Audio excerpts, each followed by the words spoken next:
Hello, this is Nova Topflex, and in this video, I will be attempting to do and demonstrate an installation of 32-bit FreeBSD. First of all, to do the installation on your QEMU virtual machine, you need to first understand the specific installation name. So in my case, this is going to be FreeBSD. The latest version of FreeBSD that exists with 32-bit is 14.4. Starting with FreeBSD 15, only 64-bit is supported. So I'm going to start with display equals. Since I'm on display 0, typing from 0, you cannot see my terminal. So it's display 5, I'm on VNC, Virtual Network Computing, and this is 1280 by 720. So you are viewing a 720p VNC display rather than a 1080p native display. The Dash Excel KVM, that's KVM kernel-based virtual machine accelerator, 1024 megabytes of RAM, that's a gigabyte, drive file, that's going to be FreeBSD 14.4, release i386, disk1.iso, format is RAW, media is CD-ROM, drive file is BSD image.img, format is RAW, media is disk, and boot is going to be D. This is going to boot to the CD-ROM instead of the disk. So FreeBSD is actually loading much faster than NetBSD or OpenBSD. So enter to do the boot installer. So space to pause. You have boot options. You have the kernel options. You have the cons, the configuration, I believe, video related. You have reboot. You have escape to loader prompt. You have boot single user. You have the boot installer.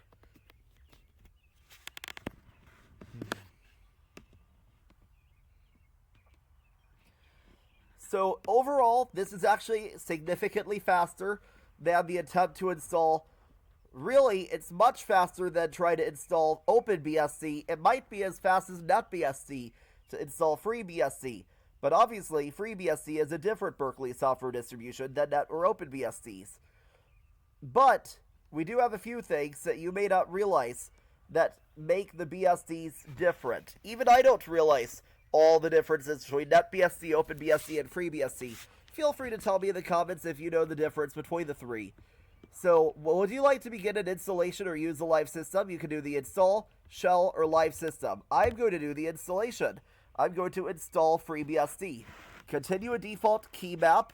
Please choose a host name for this machine. I like to just say localhost is my host name. Base system. Apparently, base system debugging is optional. Kernel debugging is usually what's going on. Then we have the ports tree, system source tree, and test suite. So some installation files were not found on the boot volume. The next few will allow you to configure networking so they can be downloaded from the internet. Please select a network interface. Would you like to enable IPv4? Yes. DHCP, Dynamic Host Configuration Protocol? Yes. Would you like to configure IPv6? Stateless address auto configuration? Yes, please. SETI router solicitation. Unfortunately, it might not actually work. To use ZFS with less than 8 gigabytes of RAM, see https://wiki.freebsd.org/ZFS tuning guide. This is going to be UFS, since I'm only on 1 gigabyte of RAM. Actually, this is a 32-bit system, so 8 gigabytes of RAM will never be supported. So what this means is, would you like to use this entire disk or partition it? So I would like to use the entire disk. This will delete the entirety of my 64-bit NetBSD installation. You have Apple partition map, you have BSD labels, you have GUID partition table, and you have DOS partitions, master boot record. So here we have PowerPC Apple hardware, that's what APM is.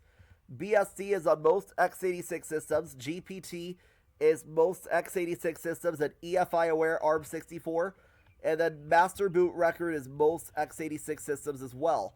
But on modern systems, we usually like to do GUID partition tables. So here, we're going to do GPT, and then after that, I would like to commit to doing GPT, so it's not going to overwrite my CD, who knows? So HTTP, and then what I'd like to do is main site GODNS HTTP. The different options are for different parts of the world, different countries. So it's determined by what country do you live in. That determines exactly where you're supposed to be downloading from. So fetching distributions, this is going to be the tarballs. These are xzip archives, base, kernel, and kernel debug.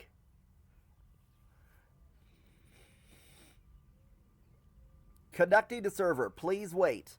Base debug tarxz. After that, you'll have kernel debug tarxz, and then you'll have the base and kernel systems. This is not a Linux distribution, this is a BSD distribution.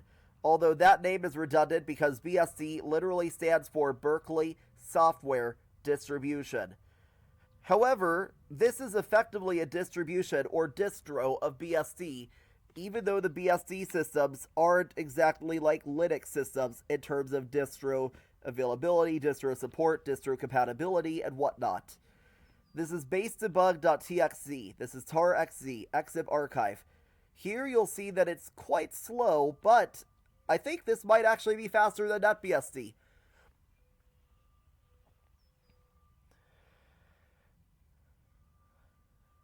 And then verifying checksums of selected distributions. Base, kernel, base debug, and kernel debug. So we could go from pending to in progress to either passed or failed. And if it's passed, then we're perfect now. How many files are read? So overall, we have 1,591 files read. So does it get determined by the number of files that we have read? I think it looks like it does, actually, by number of files read. But extracting distribution files, we're at about 8,622 files read, if that's right, and if it's based on percentage points, then we're around that 34,000 to 35,000 mark once we get to 100%. But it does give us a number of files per second, although it might feel like it's faster than the files per second would say in some cases. This is base, and then you have the kernel tarxz, so this is an xzip archive.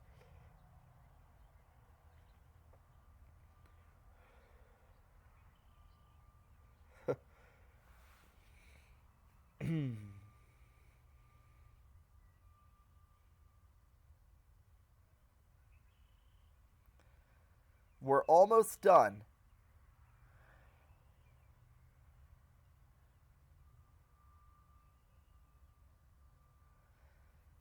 I believe the files are either getting slower or the file sizes might be larger here at this very end. Now we're done with base. Now we're doing the tarxz, the xzip for the kernel, the BSD kernel, not the Linux kernel. These are not the same thing. But overall, the progress is only around 92%. Although that means that the debugging must be faster than the base install. Is it faster? I don't think so. Maybe it is, maybe it isn't. But it does look like it is kind of, sort of faster maybe, but we're at 93% overall progress. Not too much longer until we're all done with all of this, by the way.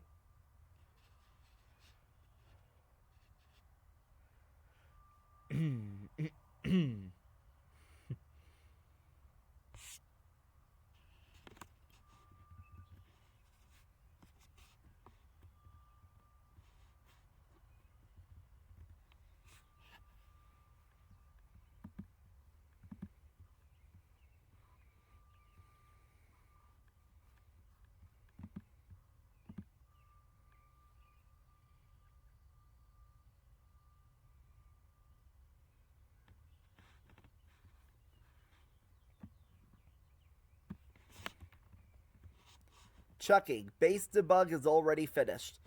Kernel debug is almost finished. So we have a done, a done, a done, and we're no longer pending. We're no longer waiting on base debug. Now that we're on kernel debug, that's going to be perfect. And that's going to be a different story entirely.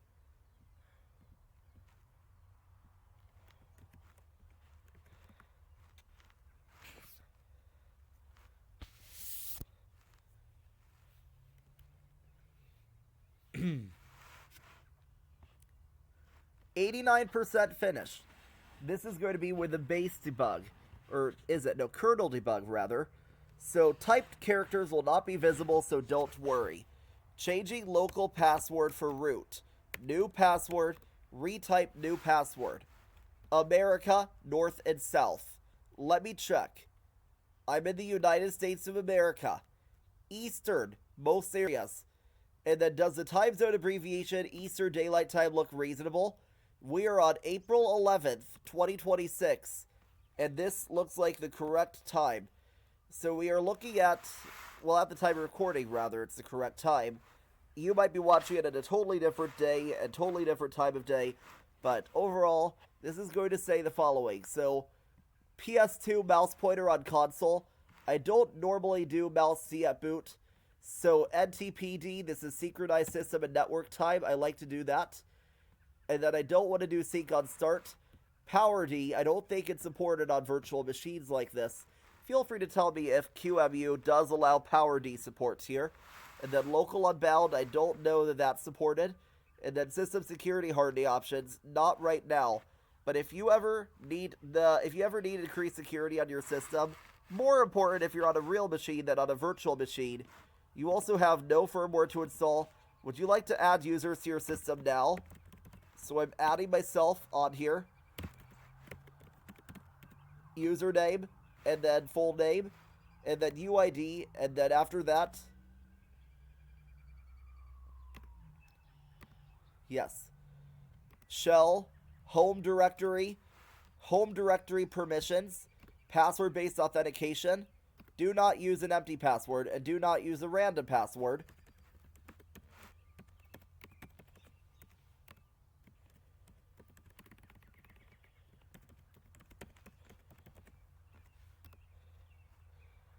Do not lock out the account after creation. And then this is going to say exactly this. So we're only in group Nova Top Flex. And then do not add another user. And then after that, install the FreeBSD handbook, rather, that requires a network. Not handwork, but handbook. Sorry, that's actually my Ubuntu OpenBox system. And then the installation is now finished. I do not want to open a shell on the new system to make any final manual modifications. Now, reboot, shutdown, or live system. I would like to do the reboot, but I do not know if... I think it'll just do boot D again. So, I would like to change this from boot D to boot C. Boot C is now going to officially do the primary system. This is actually real FreeBSD, so boot multi-user, this is going to be just enter or 1, really.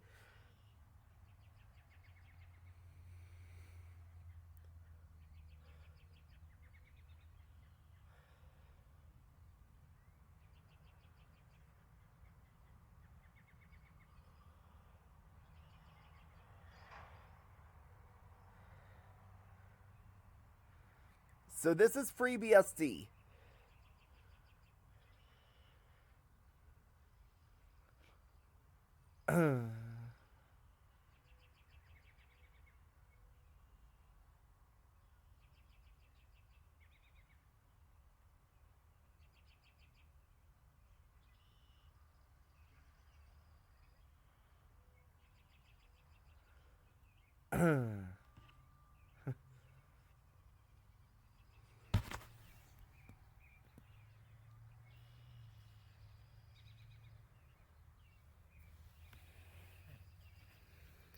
And then log in. You have to be root in order to do most things on your system at this point.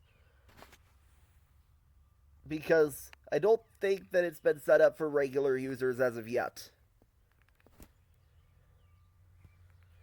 So now, MOTD is, I believe, message of the day. So welcome to FreeBSD. And then this is going to give you FreeBSD websites and web pages associated with it. And then MOTD is message of the day. Now, you cannot do that as a command because command not found. But now, man MOTD is file containing messages of the day. So I've successfully installed, if you want proof that this is actually FreeBSD, uname-a.